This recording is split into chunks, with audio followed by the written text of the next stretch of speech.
Hai teman-teman, perkenalkan nama saya Maria Natania. Saya adalah siswa dari kelas 11 IPSB.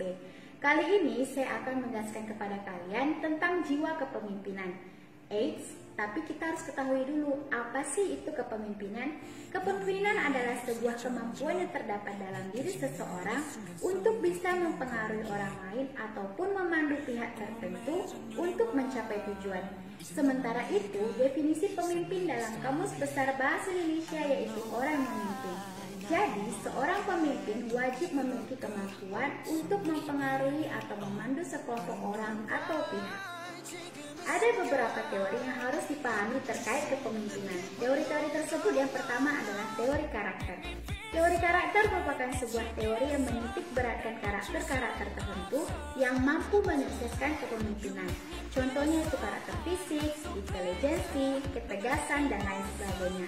Dalam teori karakter, fisik yang terlihat tegap dan kuat merupakan karakter pemimpin yang terbaik. Yang kedua yaitu teori perilaku. Dalam teori perilaku dijelaskan mengenai beberapa perilaku yang mencerminkan karakter pemimpin.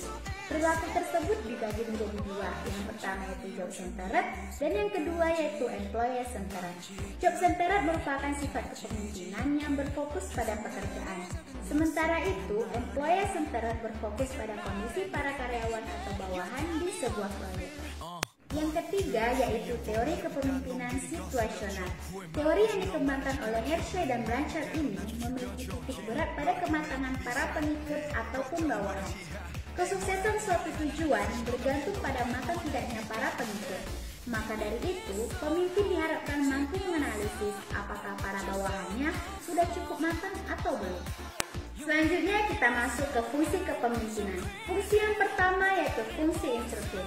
Fungsi ini menempatkan pemimpin sebagai pengambil keputusan dan pemberi tugas terhadap para bawahannya. Sementara itu, para bawahan bertugas untuk menjalankan segala instruksi yang diperintahkan oleh para pemimpin. Yang kedua yaitu fungsi konsultatif.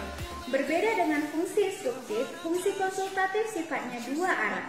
Bawahan dapat berkonsultasi dengan para pemimpin untuk mencari jalan terbaik dalam mencapai tujuan bersama.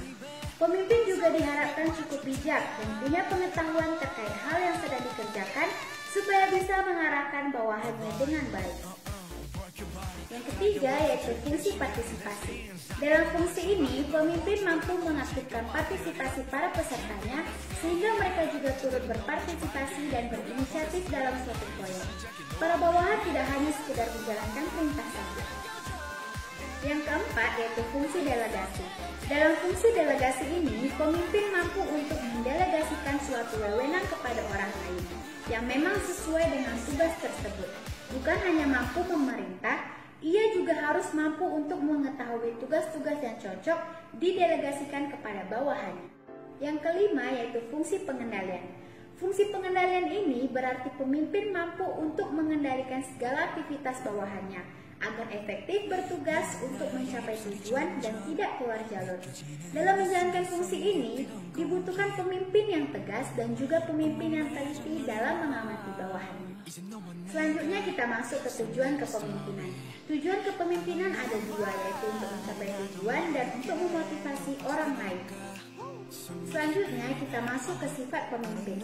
Sifat pemimpin yang pertama yaitu punya pendirian. Sebagai seorang pemimpin, kita wajib untuk mempunyai pendirian yang teguh. Pendirian yang kuat tidak akan membuat kita mudah goyah dan juga membuat kita konsisten dalam menjalankan sesuatu. Yang kedua yaitu proaktif. Pemimpin harus proaktif. Pemimpin tidak boleh pasif. Karena apabila seorang pemimpin bersifat pasif, tujuan tidak akan kunjung tercapai. Bahkan ini akan membuat bawahan tidak memiliki rasa hormat kepada pemimpinnya. Yang ketiga yaitu jujur. Sosok yang jujur adalah sosok yang dapat diandalkan dalam berbagai hal dan tidak akan menggagalkan suatu tujuan hanya untuk kepentingan pribadinya. Yang keempat yaitu komunikatif. Komunikatif artinya pemimpin mampu menyampaikan berbagai hal dengan jelas dan tidak menimbulkan kesalahpahaman. Yang kelima yaitu terbuka terhadap pendapat. Yang keenam tidak boleh iri, dan yang ketujuh adalah visioner, dan yang kedelapan adalah sabar.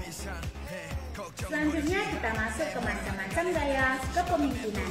Yang pertama yaitu kepemimpinan autokratis. Pemimpin dengan kepemimpinan autokratis ini merupakan pemimpin yang dominan dalam berbagai tindakan dan juga keputusan yang diambil. Dan yang kedua yaitu kepemimpinan birokrasi.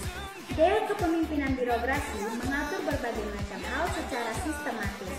Ada aturan-aturan yang sudah ditetapkan untuk urusan-urusan tertentu. Yang ketiga yaitu kepemimpinan partisipatif.